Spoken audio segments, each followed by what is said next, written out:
que este espacio se llama así, de intercambio espiritual. Está asociado con un trabajo que nosotros realizamos en un camino que se llama CAF. CAF es un camino de desenvolvimiento de las mejores posibilidades del ser humano. Y todo lo que hacemos va enfocado fundamentalmente a tratar de que este ser humano descubra dentro de sí mismo el mejor potencial y la mejor manera de enfocar sus pensamientos, sus actitudes, sus sentimientos, sus acciones hacia un bien común. O sea, la tarea que CAFE enseña, o nos ha enseñado a través del tiempo, es que todo tiene sentido si uno hace un cambio en sí mismo, pero todo lo que logra lo proyecta para bien de todos. Y el tema de hoy va a estar muy enfocado en eso, porque tiene sentido el proyectar siempre ese trabajo en función del bien común. Entonces, CAF, ¿qué es lo que hace? Aquellas personas que están interesadas en realizar ese trabajo de desenvolvimiento de las mejores posibilidades que nosotros llamamos desenvolvimiento espiritual, brinda herramientas, herramientas que de pronto uno no está acostumbrado a proyectar en su vida, pero que le ayudan a comenzar a hacer ese trabajo con la mente, ese trabajo con los sentimientos, ese trabajo con la forma de proyectarse en la sociedad, etcétera, etcétera, etcétera, pero siempre para ser un ser humano más amable, más cordial, más cercano. Hoy justamente estamos en un tema muy especial, que es un tema que tiene que ver con un trabajo que se llama hacia un ser humano egoísta. Podríamos empezar expresando alrededor de este tema de que el ser humano egoísta es aquel ser humano que se sale un poquito de los patrones egoístas. Y el patrón egoísta es el que ha predominado por generaciones y generaciones y generaciones, y de alguna manera nos ha hecho demasiado daño como humanidad. No en vano hoy tenemos grandes guerras, grandes conflictos de familia, grandes discusiones en el trabajo, bueno, una cantidad de situaciones que no desearíamos tener, familias totalmente distanciadas por la forma de proceder de cada uno. Claro, esa parte, digamos, estoy tomando como la parte que produce un egoísmo centrado en uno mismo y nada más. Pero también hay cosas muy hermosas. O sea, no podríamos decir que todo está perdido, que no hay nada que hacer.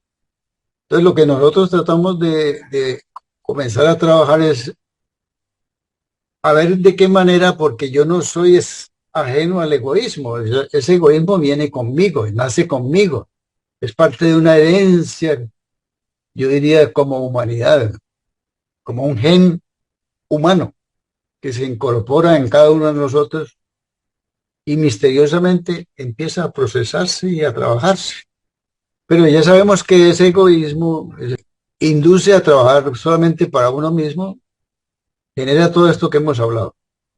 Entonces, la idea es cómo salimos de ese ser humano egoísta, y allí entonces entramos a lo que se llama el ser humano egoente, que es el ser humano que lucha con su egoísmo, trabaja con su egoísmo permanentemente, pero trata de unirse al conjunto, o sea, va más allá. No se queda con lo que vaya logrando en sí para bien personal y propio, sino que lo trata de proyectar. O sea, todo lo que voy a lograr lo voy a hacer por amor, por ese ser humano que tanto necesita. Y bueno, en términos generales yo diría que la ciencia ha buscado profundizar en el estudio del ser humano y lo ha hecho muy bien. O sea, a través del tiempo ha llegado a conocer mucho sobre los órganos internos, sobre el sistema nervioso, sobre trasplantes, sobre tratamientos para aliviar enfermedades. Bueno, podrían nombrar una multitud de situaciones que tienen que ver con el aspecto del cuerpo, que es muy importante, pero poco ha incursionado en el proceso de su trabajo interior. O sea, ¿qué debe hacer ese ser humano con todos esos elementos que la vida le regala o le provee para que ese trabajo consigo mismo redunde en beneficio de la sociedad, en beneficio de todo el mundo? O sea, que no siga generando tanto alboroto, por decir así, o una desarmonía en su entorno. Y a eso le llamamos ese trabajo hermoso y espiritual que tiene que ver con cada uno de nosotros. Pienso que algo ha hecho la ciencia. Por ejemplo, la parte de la neurociencia. Hoy en día ha trabajado bastante sobre qué pasa con el ser humano, con su conciencia, con sus meditaciones. Miden las ondas, qué pasa. ¿Por qué hay tanta armonía cuando un ser humano se conecta con la meditación y esas ondas son tan hermosas, son tan armónicas? Pero hasta ahí, digamos que como que todavía no entienden mucho a nivel interior qué significa la conciencia, qué significa ampliar la conciencia como ser humano. Entonces, poco se ha hecho científicamente para superar tantos procesos egoístas que nos hacen daño. Y eso tiene que ver es con el trabajo interior de cada uno de nosotros. Yo diría que prácticamente se desconocen como las estrategias para que cada uno de nosotros como seres humanos podamos trabajar a otro nivel. Y cuando digo de otro nivel es darle salida al ser espiritual, al ser que podríamos llamar ser egoente, aquel que se brinda, aquel que se da, aquel que no espera, aquel que ama por amar, aquel que busca permanentemente el amor desinteresado. Todo eso que hemos nombrado en este momento conforma el ser egoente. O sea, ese ser que trabaja consigo mismo buscando que todo lo que vaya logrando, que todo lo que vaya alcanzando, se ubique en un campo de amor por el colectivo. ¿Sí ven la diferencia? El egoísta trabaja para quedarse con sus logros a nivel personal, pero no le interesa el que tiene al lado. Poco le interesa. Y más bien si tiene la oportunidad de generar un daño al otro por buscar el beneficio, lo hace sin ningún problema. Y ser egoísta es aquel que trabaja con su interior, pero todo lo que hace lo quiere hacer por amor a ese ser colectivo. O sea que en el fondo es un ser que siente y que se une a las necesidades ajenas. Ese es el trabajo que básicamente proyectamos en CAF. Tiene sentido la vida si cada una de nuestras acciones se proyectan en función de un bien común. ¿Y por qué es tan importante pensar de esa manera, de una manera colectiva? Bueno, yo diría porque esto nos ha enseñado desde muchas épocas antiguas las grandes escuelas espirituales. Escuelas que inicialmente eran escuelas esotéricas, muy ocultas, digamos así. Ocultas porque no querían como presentarse abiertamente porque a veces los perseguían y otra serie de cosas. Y por otro lado, porque sabemos que cuando nosotros actualmente pensamos de una manera colectiva, todo se armoniza, los conflictos disminuyen, las peleas que comúnmente se puedan presentar ya no son, porque si yo pienso en términos del bien para el otro, pues no lo voy a atacar, no voy a buscar revancha por lo que me ha hecho, o no voy a pensar mal de él porque piensa de una manera diferente a la mía, bueno, y por tantas cosas. Y por otro lado, porque el pensar de manera colectiva me ayuda a ir desterrando de mi vida todas esas ataduras que ya traigo, que desde muy pequeño se fueron construyendo en mi interior. ¿Producto de quién? De una sociedad, de una cultura, de una familia, bueno, de tantas cosas que me fueron bombardeando y me han dicho, tú tienes que pensar de esta manera, tú tienes que sentir así, tienes que actuar así, te tienes que desquitar, tienes que buscar revancha por esto, por lo otro, y así. Y entonces, toda esa serie de conocimientos que hemos adquirido son los que nos mantienen esclavos de un materialismo irreflexivo. O sea, no pensamos. Venga para acá todo lo que pueda. Materialismo irreflexivo. Pero no me pregunto si eso que estoy buscando para mí, solamente para mí, está ayudando a la humanidad o le está haciendo daño. Entonces son ataduras que me condicionan. Y por otro lado hacen que gran parte de la energía que tengo en mi interior y esa capacidad creadora siempre se vayan orientando hacia un campo que genera división y genera sufrimiento.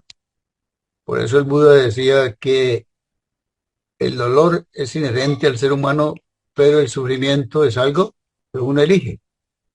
El dolor sí, los dolores nos aparecen por cada momento, en cada instante, en cada situación, en muchas cosas. Pero si yo elijo sufrir y hacer sufrir a otros, ya es otra cosa. El campo del egoísmo. Y por otro lado, porque es importante tener esa mirada colectiva, porque la mirada colectiva nos ayuda mucho a darle a la vida un sentido, un significado, para dónde voy, qué sentido tiene lo que estoy haciendo. Quiero mejorar para sentirme más tranquilo, para proyectar algo hermoso a la vida, para apreciar la naturaleza, para amar y amar quizá cada vez más.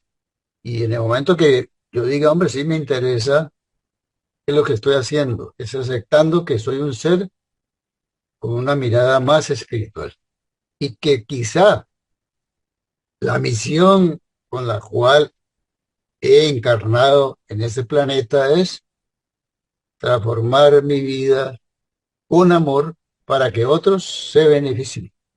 Y por eso, no solamente nosotros, sino desde épocas muy antiguas, siempre se ha insistido que es muy deseable que el ser humano pueda realizar un trabajo de desenvolvimiento de sus posibilidades interiores.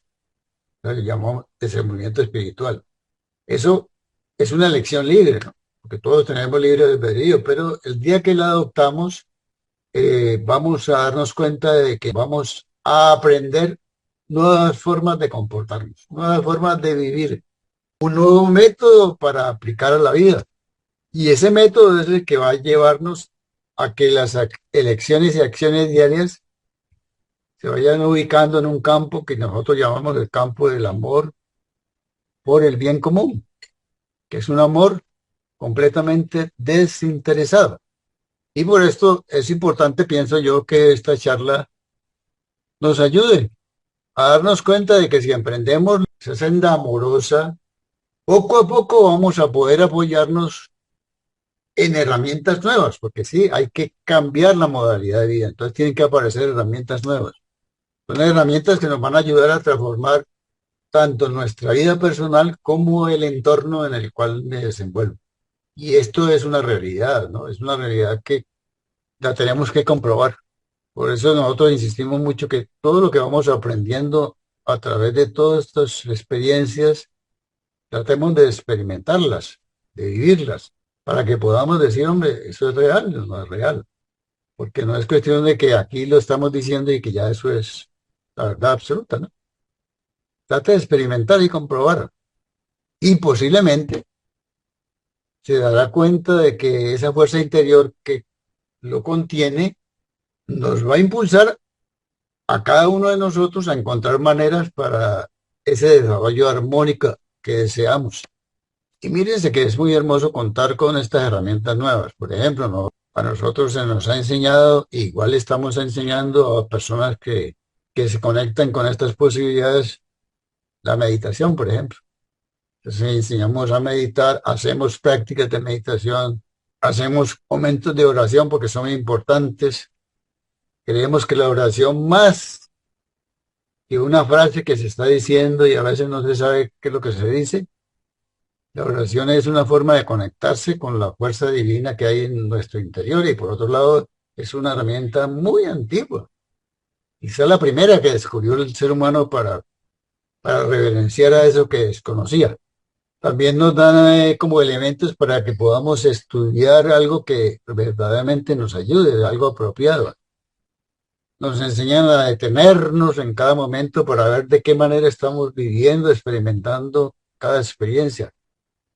Nos enseñan a tratar de vivir el presente concentrados en el amor.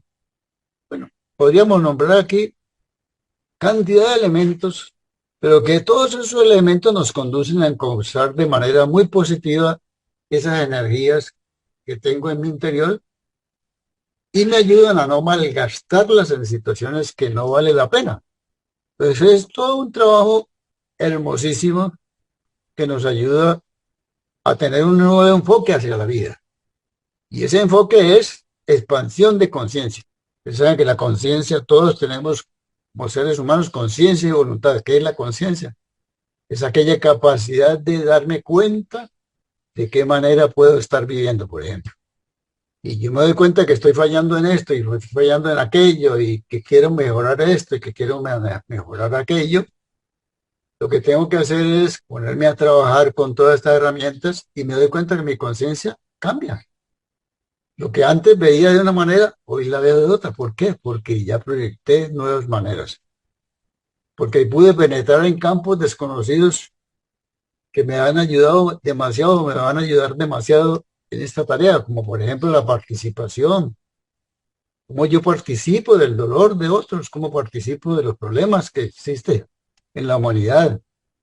Elementos como la empatía, ponerme en el lugar de los demás, la compasión, que no es vivir con lástima, sino ese amor que traduzco en ayuda que es efectiva. Penetro en campos como la felicidad, por ejemplo, muchos campos hermosos, pero que sin duda nos van a ayudar a construir ese ser egoísta del cual estamos hablando hoy. Es un ser que necesitamos que se proyecte en cada uno de nosotros. Y hay algo muy importante que quizás a veces conocemos o a veces desconocemos, es que nuestro verdadero destino es volver a unirnos a lo desconocido. O sea, venimos de una fuente creadora, descendimos al planeta, la idea es que volvamos a la fuente creadora, que es amor. A eso nosotros lo llamamos la divinidad, la divina madre, bueno, como quieran ustedes llamarlo, pero es una fuerza que no nos abandona y siempre nos está dando la mano cuando nosotros lo necesitamos. Siempre recurramos a esa fuerza. Estoy en un momento difícil, complicado, no sé qué hacer. Inmediatamente le digo a la divinidad, ayúdame, dame la luz para ver qué puedo hacer en este momento. Y confiamos, no que la solución va a llegar inmediatamente, pero que de alguna manera voy a encontrar una luz para encontrar una respuesta. Justamente hay una enseñanza nuestra, enseñanza de Kaf, que nos dice que desde tiempos muy antiguos, grandes seres, que nosotros llamamos grandes maestros, han enseñado muchas actitudes que nos conducen precisamente a este campo del ser egoísta, el ser que se brinda, que se da, que se ofrece para dar lo mejor. Y esa enseñanza nos dice que hay varios elementos importantes, por ejemplo, que ojalá podamos aprender a cultivar el autodominio en vez de dominar a otros. ¿Cómo me domino a mí mismo en vez de yo proyectar una fuerza de dominio hacia otros? Y los apabullo, les hago daño, etcétera. No. Autodominio es justamente para controlarme, para no generar tanto dolor en el mundo. Hay otro elemento bien importante en ese trabajo que es dar sin esperar resultados. No es fácil porque estamos acostumbrados siempre a dar y que nos den la palmadita, nos den las gracias, etcétera. Pero no, la idea es que yo me doy y ya. Estoy dando amor y no espero recompensa. Y allí voy entonces actuando en pos del bien común, en vez de hacerlo solo para beneficio personal. Hay otro elemento bien importante dentro de todo ese trabajo del ego ente, es que él busca generar riqueza en vez de acumular ganancia. Generar riqueza en vez de acumular ganancia. ¿Y qué es la riqueza? No es llenarme de plata. La riqueza es tener elementos suficientes para brindarle al mundo posibilidades de crecimiento. Todo esto estamos hablando en este momento, insistimos en que podrá ser comprobado si lo experimentamos personalmente. Entonces, si uno quiere decir, bueno, voy a ver qué produce el dar sin esperar, o qué produce el actuar en pos del bien común en vez de hacerlo solo para mi beneficio. Me voy a dormir más tranquilo, más sereno, más en paz. Lo importante también es que todas estas vivencias nuevas van a poner a funcionar nuestro cerebro, ¿sí? Nuestra mente, que es la generadora de todas las cosas que hacemos generalmente, ¿no? Y entonces esta mente se va a habituar a trabajar con pensamientos de amor, a pensar siempre en el bien de todos. Y se va a conectar con algo que existe, pero que de pronto no se habla mucho, es la intuición. Y la intuición nos da cabida a campos de sabiduría. ¿Y qué pasará con ese ser que hace todo ese trabajo de amor, de brindarse, de darse? Sin duda que va a construir un destino mucho más hermoso, no solamente para él, ¿no? Sino también para toda la humanidad. Y este será, yo diría, el ser egoísta del futuro. Nuestro fundador nos hablaba mucho de eso, que en el futuro el ser sería un ser egoísta, y estamos hablando de casi 90 años, que fue la fundación de CAF. Y hoy en día lo estamos viendo con mucha fuerza. Si ese ser se convierte en un ser egoísta, a la final se va a convertir, como decía Cristo, en pan de vida.